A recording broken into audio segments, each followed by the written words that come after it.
मौर्य साम्राज्य भारत का प्रथम विशाल साम्राज्य 322 ईसा पूर्व से 185 ईसा पूर्व तक। स्थापना संस्थापक चंद्रगुप्त मौर्य, गुरु चाणक्य, कौटिल्य या विष्णुगुप्त भी कहे जाते हैं। नंद वंश को समाप्त कर सत्ता प्राप्त की।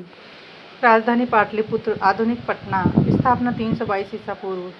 साम्राज्य विस्तार अफगानिस्तान से बंगाल तक विस्तार, उत्तर में हिमालय से दक्षिण में कर्नाटक तक प्रभाव। यह प्राचीन भारत का सबसे बड़ा साम्राज्य था। विस्तार का श्रेय चंद्रगुप्त मौर्य और बिंदुसार को जाता है। प्रमुख शासक चंद्रगुप्त मौर्य 322 से 298 ईसा पूर्व। साम्राज्य की स्थापना बिंदुसार 298 से 273 ईसा पूर्व। साम्राज्य का विस्तार अशोक महान 273 से 232 ईसा पूर्व। साम्राज्य का स्वर्ण युग। प्रशासनिक व्यवस्था मजबूत केंद्रीय शासन प्रणाली। राजा सर्वोच्च शासक था। मंत्री परिषद उसकी सहायता करती थी। अनेक विभाग कृषि, सिंचाई, कर, व्यापार, सेना, खनन, वन आदि थे। जासूसी तंत्र बहुत मजबूत था। प्रशासन का विभाजन राज्य को प्रांतों में बांटा गया था। प्रांतों पर कुमार या आर्य पुत्र शासन करते थे। जिलों में राजविक अधिकारी होता था। गाँव में ग्राम या ग्राम प्रधान होता था। नियमित निरीक्षण और रिपोर्ट की व्यवस्था होती थी। सबसे छोटी कई गांव, जिले, फिर प्रांत और सम्राट। अशोक और कलिंग युद्ध 261 ईसा पूर्व में कलिंग पर आक्रमण किया। युद्ध में लगभग 1 लाख लोग मारे गए। इस भयंकर युद्ध से अशोक का हृदय परिवर्तन हुआ। उन्होंने हिंसा त्याग कर धर्म का मार्ग अपनाया। अशोक की धर्म नीति। अशोक ने धम्म नीति अपनाई, बौद्ध धर्म का प्रचार किया। धम्म का अर्थ सभी प्राणियों के प्रति दया और अहिंसा।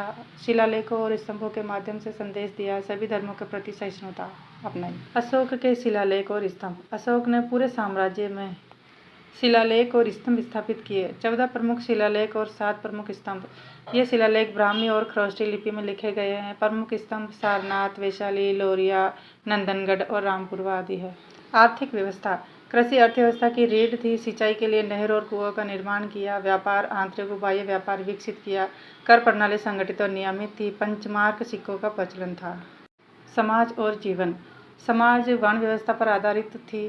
पद्धति अश्व, रथ और गज या हाथी। विशाल और अनुशासित सेना।